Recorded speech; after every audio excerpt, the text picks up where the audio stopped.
nem ia gravar um vídeo sobre o que está acontecendo lá no Rio de Janeiro, mas eu resolvi gravar.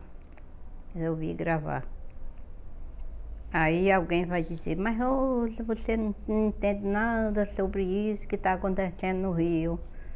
E eu vou dizer que nos meus 71 anos, eu sei muito bem o que está acontecendo lá no Rio de Janeiro. Antigamente, quando lá para os anos 60, que teve aquela que chama de golpe de Estado, ali começaram a aparecer muitas leis para proteger os trabalhadores. Mas só que antes disso aí, os trabalhadores viviam felizes na sua, moravam nos engenhos. O dono do engenho dava um pedaço de terra para eles criar os bichos dele, cabra, bode, algum boi que eles quisessem criar. Ele vivia bem, criava a família, os filhos só saía de lá quando casava, né? Eu digo porque meu pai nasceu no engenho e meus avós, por parte de pai, que eu nem conheci nenhum, conheci meus avós não. Também foram tudo por viver no engenho. Meus avós também viveram nos engenhos, meus avós por parte de pai. Por parte de mãe não, porque eles eram por parte de mãe, minha família era como se fosse uma família nômade. Nômade. Feito índio, né, que vivia sempre andando de um canto para outro, não parava em lugar nenhum. Mas minha família por parte de pai, nasceu no engenho, viveram no engenho durante muito tempo. Quando meu pai casou, o dono do engenho deu um sítio para meu pai. Fez a casinha do meu pai bem direitinho lá, até de alvenaria. Só não fez boca, alguma coisa, piso bom, que o piso era de terra batida. Meu pai era destilador de engenho. E vivia bem lá no engenho, a gente criava galinha, criava boi, criava cabra. Ele botava o roçadinho dele. E a maioria do povo do engenho vivia muito bem, tranquilo. Tinha seus trabalhos, tinha sua roça, ninguém passava necessidade. Meu pai morava bem pertinho de um rio. O riachinho era bem perto de casa, mas a gente tomava banho. Minha mãe lavava roupa, a gente pegava, tinha cacimba.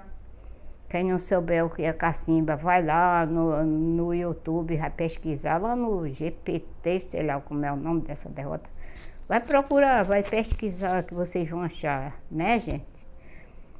Então, todo mundo era feliz, todo mundo trabalhava, todo mundo vivia. E a população criava os filhos viviam bem. Tinha uma escolinha lá perto de casa, não tão perto, que a gente passava quase 2 horas para chegar na escola, que era a professora era a esposa do dono do engenho, vê? Que ensinava a gente. Então a gente vivia bem, vivia feliz. Meu pai criava cabra, criava boi, criava galinha, minha mãe criava todo tipo de bicho, peru, né, essas coisas todas, porque a gente morava bem pertinho de um riacho. E o que foi que os políticos fizeram lá para a década de 64? Porque teve a Revolução de 64. Porque os políticos, que eu não sei se era de esquerda, direita, que naquele tempo eu era uma criança, só tinha 10 anos em 64, que eu nasci em 54, e inventaram de criar várias leis para proteger os pobres. E no lugar de proteger os pobres, eles destruíram a vida dos pobres. E os pobres foram viver aonde? Como, vou falar logo, né? Porque alguém vai dizer, que era essa lei? Tinha uma lei de uso capião. Uso capião. Se vocês não sabem o que é uso capião, vocês vão pesquisar. Uso capião é uma pessoa, se morar num terreno durante 20 anos... pode reivindicar na justiça o direito do terreno que vai ficar para quem mora lá naquele terreno. Só que o terreno não era nosso. Não era meu, não era seu, não era ninguém, era do dono do engenho. E daí, o que foi que o dono do engenho fez, porque essa história é longa, vocês vão ter que assistir o vídeo até o final, que eu vou fazer o vídeo, para dizer a vocês o que está acontecendo lá no Rio de Janeiro. São consequências disso aí. É consequência. Aquelas pessoas que moram lá no morro, que comandam tudo, eu não vou dizer nem o nome deles, porque o YouTube não gosta, eles vão querer desmonetizar meu vídeo, né? Eu não vou culpar eles, vocês vão ficar revoltados contra mim, mas eu não vou culpar eles, não vou culpar ninguém, que eles também podem ser até vítimas daquilo que já aconteceu lá em 64. Então, com a historinha do uso capião, onde o cara morava 20 anos na terra e tinha direito à terra, foi o que o dono do engenho fez. O que o dono do engenho fez? Jogou todo mundo para fora da terra e deu uma casinha para o povo lá pela rua, botou todo mundo para fora do sítio. E meu pai, que tinha um sítio onde ele criava galinha, criava todo tipo de animaizinho doméstico, né? Perdeu tudo e como meu pai era antigo, era destilador. O que é destilador? Destilador é aquela pessoa que fazia aguardente de cabeça, que eles chamam, né? Nos alambiques. Meu pai era um destilador. Eu me lembro muito pouquinho, porque minha lembrança é muito vaga. Também eu nunca nem fui no trabalho do meu pai. Onde meu pai era um destilador. Sei que ele era destilador de cachaça, essas coisas parecidas, mas ele era destilador do engenho. Depois vocês procuram aí também em algum site de pesquisa que vocês vão descobrir o que era um destilador de engenho. Eu que gostava de viver na roça, viver junto com a natureza, viver junto com as plantas, por isso que até hoje meu quintal é cheio de planta. Então, aquele povo que não tinha para onde ir, os donos do engenho colocaram eles para morar na rua. Agora, imagina um povo que morava na roça, que tinha sua lavoura, que tinha sua galinha, que tinha seus bichinhos, tudo. Onde eles, quando estavam com fome, podia pegar um bichinho daquele, né? Galinha, galo, porque Deus deixou esses bichos para alimentar a população. Minha mãe criava vaca, minha mãe criava boi, tudo na fazenda do dono do engenho. O dono do engenho deixava minha mãe criar todos os tipos, meu pai, também meu pai e minha mãe. E depois que criaram essa lei do uso capião, ele botou todo mundo para fora. Uso capião, vai lá num site de pesquisa que vocês vão achar o que é uso capião. Uso capião, vou lá explicando para vocês. Que eu já expliquei, mas talvez alguém já esqueceu. Se você morar 20 anos numa fazenda, numa terra, no terreno, né? Por exemplo, você morar num engenho, aí se você, mesmo morando no engenho, aquele seu sítio, você já morasse 20 anos, você ia ter direito ao uso capião, pelo uso capião, você tinha direito de reivindicar na justiça aquele sítio como fosse sua propriedade. E não era propriedade nossa, a propriedade era do dono do engenho. Aí foi que o dono do engenho pegou, jogou todo mundo para a rua, deixou todo mundo desempregado. O povo ficar desempregado, ficaram passando fome. E a tendência dele foi o quê? Fugir, não, procurar lugar onde eles pudessem sobreviver.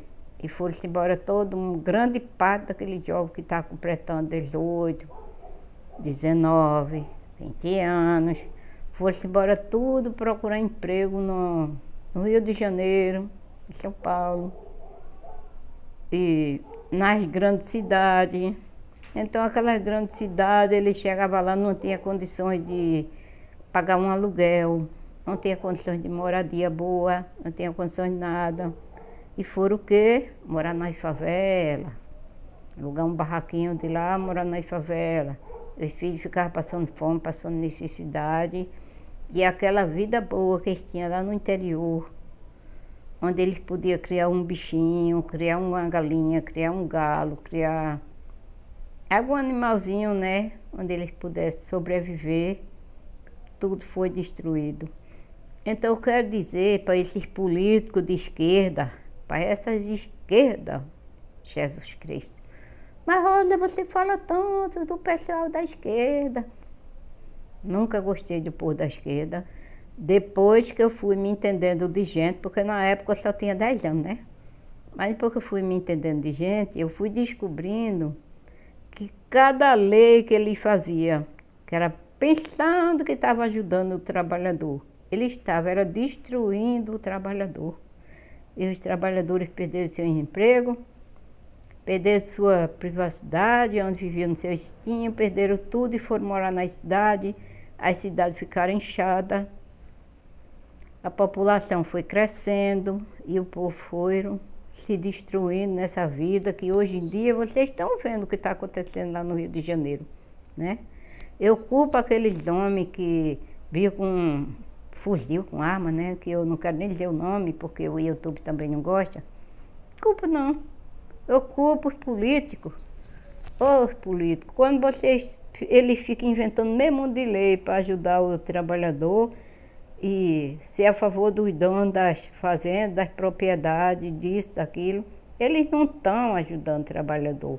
Eles estão ajudando a destruir a vida dos trabalhadores. É isso que eles estão fazendo. E eu quero fazer esse vídeo dizendo assim, assista, gente, o vídeo.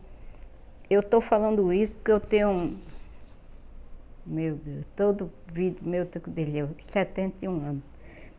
Eu vivi muito nessa vida. Eu vivi em sítio, eu vivi em favela, que hoje em dia chama de comunidade, que de comunidade não tem nada, é favela mesmo, pode chamar.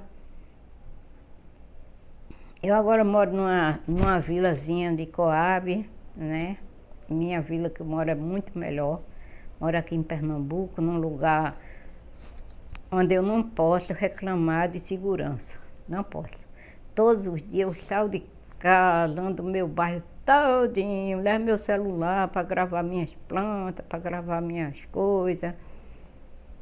Moro aqui, vai fazer 40 anos, nunca fui assaltada, graças a Deus. E não vou reclamar de nada.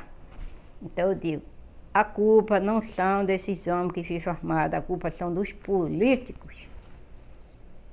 Pode me xingar, pode me falar o que vocês quiserem, pode dizer o que vocês quiserem, porque eu acho que a culpa não são deles, eles são, do jeito que Lula diz, PT, essas cojas todas que dizem que eles são vítimas sim.